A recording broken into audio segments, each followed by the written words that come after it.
तुम्हाला माहीतच असेल की बरेचसे प्लेयर इंटरनॅशनल क्रिकेट सोडल्यानंतर कॉमेंट्रीकडे आपली वाटचाल करतात। त्यातलाच एक प्लेयर म्हणजे इरफान पठाण। पण असं काय झालं ज्यामुळे या होणाऱ्या 2025 IPL मध्ये खास करून इरफान पठाण आपल्याला कॉमेंट्री करताना दिसणार नाही। मित्रांनो, IPL होण्या अगोदर कॉमेंट्री पॅनल लिस्ट जाहीर केली जाते, जिथे कळतं की कोण कोण आहे जे येणाऱ्या टुर्नामेंटसाठी कॉमेंट्री करणार आहेत। अशीच कॉमेंट्री पॅनलची लिस्ट 21 मार्चला म्हणजेच IPL सुरू होण्या अगोदर BCCIने जाहीर केली।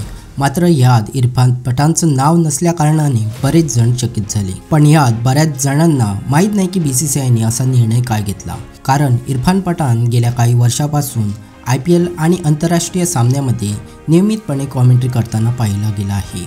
पण असं काय झालं ज्यामुळे तो IPL मध्ये कॉमेंट्री करताना दिसणार नाही? मित्रांनो, इरफान पठाण नसल्याचं कारण असं सांगितलं जात आहे की काही वेळापासून केवळ लाईव्ह कॉमेंट्रीमध्येच नव्हे तर सोशल मीडिया हँडलवर खेळाडूंवर वैयक्तिक टीका करत आहे आणि या कारणामुळे काही खेळाडूंनी तो आपल्या वैयक्तिक अजेंडा चालवत आहे असा आरोप लावला आणि रिपोर्टच्या अनुसार या कारणामुळेच त्याला ह्या IPLला कॉमेंट्री करण्यापासून लांब ठेवण्यात आलं आहे असं सांगितलं जाते।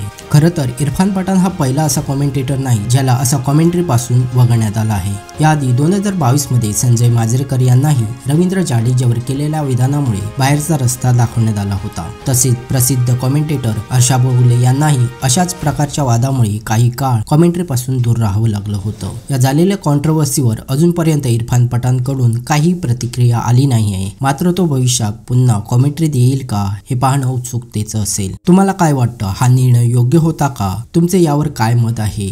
आम्हाला खाली कॉमेंट सेक्शनमध्ये नक्की सांगा।